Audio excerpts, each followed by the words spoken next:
ಗ್ರಾಮೀಣ ಉದ್ಯೋಗ ಖಾತರಿಯ ಎಂಜಿಎನ್ಆರ್ಇಜಿಎಸ್ ವಿರುದ್ಧ ಜಿ-ರಾಮ್ ಮಸೂದೆ ತರುತ್ತಿರುವುದು ಒಬ್ಬರ ಪೂರ್ವಾಗ್ರಹ ಹಾಗೂ ದುರಾಗ್ರಹದ ಫಲ.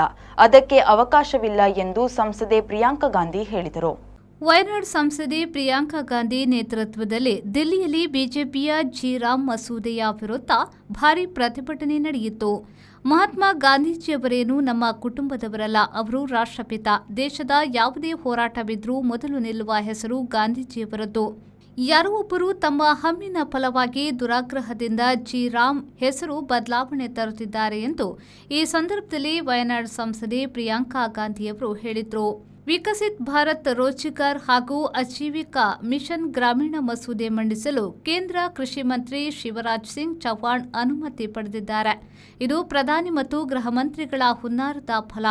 ಈ ಮಸೂದೆಯನ್ನ ಕಾಯ್ದೆಯಾಗಿಸಿ ಮಹಾತ್ಮ ಗಾಂಧಿ ರಾಷ್ಟ್ರೀಯ ಗ್ರಾಮೀಣ ಉದ್ಯೋಗ ಗ್ಯಾರಂಟಿ ಕಾಯ್ದೆಯನ್ನ ಬಲಿ ತೆಗೆದುಕೊಳ್ಳಲು ಯೋಜಿಸಲಾಗಿದೆ.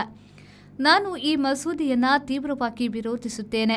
2 ದಶಕಗಳಿಗೂ ಹೆಚ್ಚು ಕಾಲದಿಂದ ಈ ಯೋಜನೆಯು ಗ್ರಾಮೀಣ ಕೃಷಿ ಕೂಲಿಕಾರರ ಹಸಿವು ಇಂಗಿಸಿದೆ. 2005ರಲ್ಲಿ ಕಾಂಗ್ರೆಸ್ ನೇತೃತ್ವದ ಯುಪಿಎ ಸರ್ಕಾರವು ಈ ಗ್ರಾಮೀಣ ಕಾಯ್ದೆ ಜಾರಿಗೆ ತಂದಿದೆ. ದೇಶದ ಎಲ್ಲ ಹಳ್ಳಿಗಳ 60% ಜನರಿಗೆ ಈ ಕಾಯ್ದೆ ಅನುಕೂಲ ಮಾಡಿದೆ ಎಂದು ಪ್ರಿಯಾಂಕಾ ಅವರು ಹೇಳಿದರು. ಈ ಕಾಯ್ದೆ ಅನೈತಿಕ ಎಂದು ಸಂಸದ ಶಶಿ ತರೂರ್ ಹೇಳಿದರು. ಪ್ರತಿಭಟನೆಯಲ್ಲಿ ಸಾಕಷ್ಟು ಜನರು ಭಾಗವಹಿಸಿದ್ರು ಹಾಗೂ ಕಾಯ್ದೆಯ ಹೆಸರು ಬದಲಾವಣೆಯನ್ನ ವಿರೋಧಿಸಿ ಸಾಕಷ್ಟು ಜನರು ಹೇಳಿಕೆಯನ್ನ ನೀಡಿದ್ದಾರೆ.